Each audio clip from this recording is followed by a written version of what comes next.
n'a pas été facile. Tu m'as secouru. Oh, Ebenezer,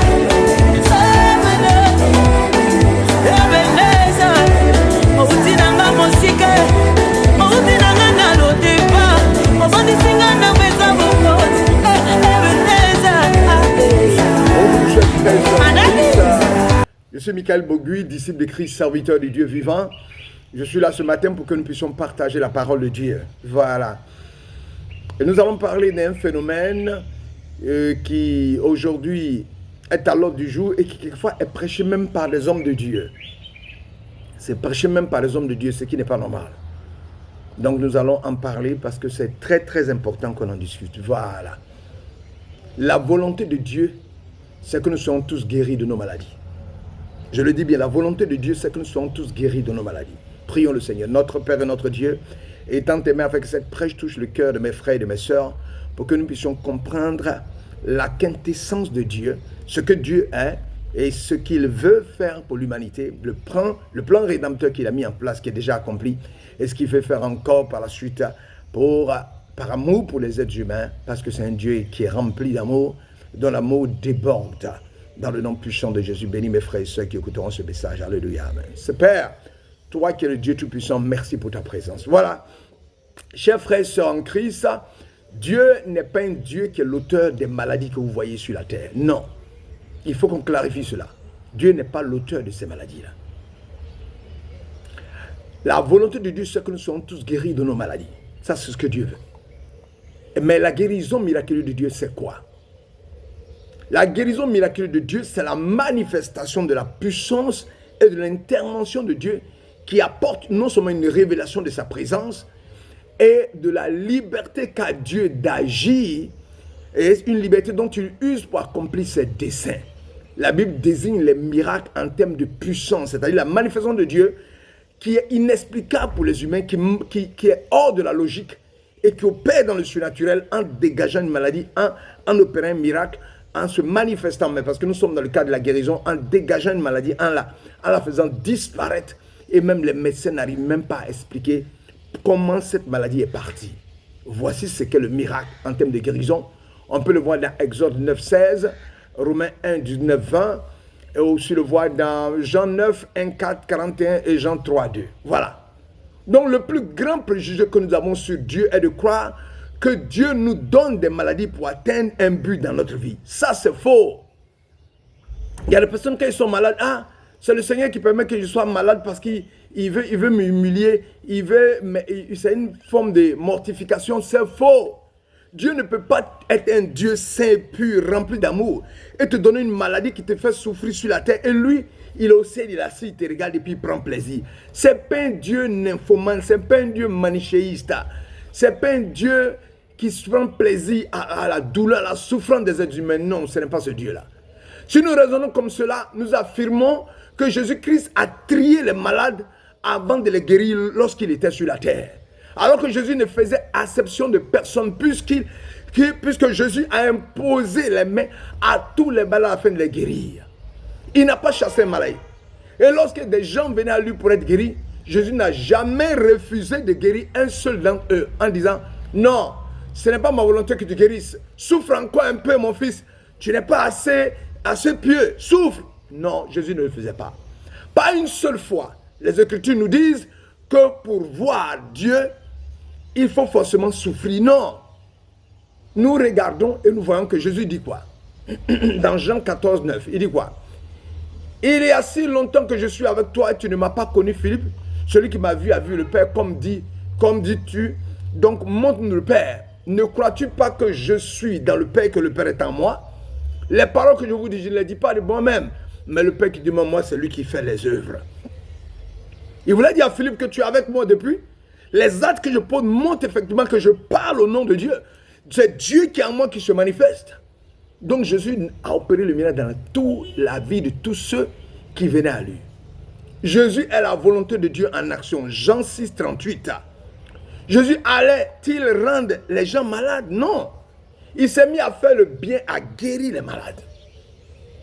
Acte chapitre 10, verset 38 dit, comment Dieu a oint du Saint-Esprit et de puissance Jésus de Nazareth, qui allait de lieu en lieu faisant du bien et guérissant tous ceux qui étaient opprimés par le diable. Oui, d'un point de vue naturel, il est difficile pour les gens de comprendre que la plupart des lois qui régissent la terre aujourd'hui sont nées de la chute de l'homme. C'est parce que l'homme a chuté que nous souffrons. Sinon, Dieu, au commencement, quand il a créé le ciel et la terre, dans la Bible, il n'est écrit nulle part que Dieu a créé les maladies. Parce que les gens ne comprennent pas cela. Ils accusent Dieu d'être à l'origine des accidents, des maladies et de la mort, d'être des êtres chers. Mais Dieu ne peut pas être un Dieu comme ça. Pourquoi suivrons-nous un Dieu qui laisse les gens mourir? Non. Dieu n'est l'auteur d'aucune de ces choses. Les gens accusent également Dieu d'être responsable des tempêtes, des catastrophes, des tremblements de terre, des inondations qui se produisent. C'est faux. Ce n'est pas ce Dieu que moi j'adore là. C'est un autre Dieu auquel vous croyez, mais ce n'est pas lui. Même dans certains pays comme en Angleterre, par exemple, des catastrophes naturelles, on les appelle des désastres causés par Dieu. On dit que ça, voici la volonté de Dieu. Non, ce sont des actes du diable. L'auteur est Satan. Toutes ces lois naturelles telles que nous les comprenons ont été neutralisées par Jésus-Christ chaque fois que cela a été nécessaire. Dans la Bible, afin de bénir l'humanité. N'oubliez pas que Jésus dit, celui qui m'a vu a vu le Père, Jean 14, 9. Eh bien, nous ne voyons pas Jésus provoquer des tempêtes sur les gens. Nous ne voyons pas Jésus vouloir faire descendre le feu sur les gens. Quand ses disciples ont demandé, il dit, vous ne savez pas ce que vous demandez. Nous le voyons plutôt apaiser les tempêtes. Jésus est celui qui apaise les tempêtes. À l'arrière du bateau, endormi sur un oreiller, les disciples le rebelles lui disent, mais ne te soucies pas de ce que nous périssons. Ils pensaient qu'il allait sombrer dans la mer, eux tous. Mais Jésus s'est levé à menacer les vents et il a réprimandé les vents. Mais il a réprimandé quelque chose, pas quelque chose que Dieu a créé. Il a réprimandé ce que le diable était en train de mettre en place pour vouloir les détruire ou les tuer. Il a menacé quelque chose que le diable avait suscité. Oui, Adam a été à l'origine. Et à l'origine, Dieu lui a donné la terre pour qu'il dirige, pour qu'il vive sur la terre. Il était Dieu sur terre. Dieu a créé le monde et sa plénitude selon Psaume 89, verset 11. Puis il a créé l'homme, Adam. Il a dit à Adam, je te donne le pouvoir de gouverner cette terre, c'est toi qui domines. Mais Adam nous a tous vendus au diable. Il n'avait pas le droit moral, mais il avait le droit légal. Adam a commis une haute trahison et s'est vendu au diable.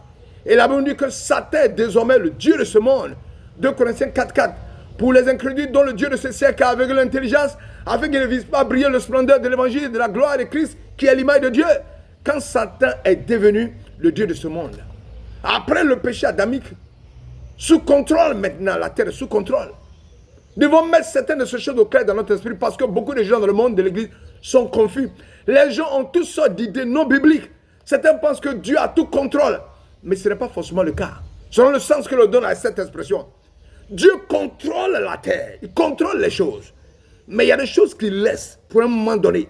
Parce que nous avons péché et le péché a créé cette mort en nous. Et Satan est descendu sur la terre pour détruire. Mais si vous voulez dire que Dieu gouverne la terre dans les municipios et que quand les gens meurent, c'est tragique, c'est la volonté de Dieu, vous vous trompez. Dieu va reprendre le pouvoir un de ces jours. Mais il ne le fait pas pour l'instant. Parce qu'il a son temps qu'il a prévu pour la fin du monde. Pendant le conflit coréen, il y a un chroniqueur qui a dit, je ne peux pas croire tout ce qui arrive. Parce que si Dieu est la base de tout ce qui arrive, c'est que c'est le chaos. Or, ce n'était même pas un chrétien. C'est pour dire que nous, chrétiens, on doit comprendre que c'est le péché adamique qui a plongé la terre dans cette situation et que Dieu n'en est pas l'auteur. Je voudrais clarifier cela dans votre esprit. Nous allons avancer étape par étape. Si Dieu veut guérir tout le monde, que l'Éternel vous bénisse et que sa grâce se manifeste dans vos vies. Dieu est le Dieu de la guérison et non le Dieu qui est à la base de la mort tragique, des accidents, des étouffements, des assassinats, des meurtres. Que l'Éternel vous bénisse, que sa grâce soit sur nous. Seigneur, bénis-nous ce matin et fais entrer dans notre esprit, car beaucoup d'hommes de Dieu même prêchent quelquefois que la mort, les accidents, tout ce qui est dramatique est l'œuvre de Dieu. Ce Dieu que je connais, qui est rempli d'amour, ne peut pas être à l'auteur de la mort et de la destruction. C'est nous-mêmes qui avons péché, à travers le péché adamique, qui est à l'origine, qui fait que nous sombrons dans les difficultés, dans les souffrances. Père, délivre-nous, remplis-nous de ta présence et guide nos pas. Que ta grâce se manifeste à jamais dans nos vies. Au nom puissant de Jésus. Alléluia. Amen. Je vous aime, l'amour de Dieu. À demain, à la même heure, pour toujours prêcher l'évangile. Alléluia. Amen. À très bientôt.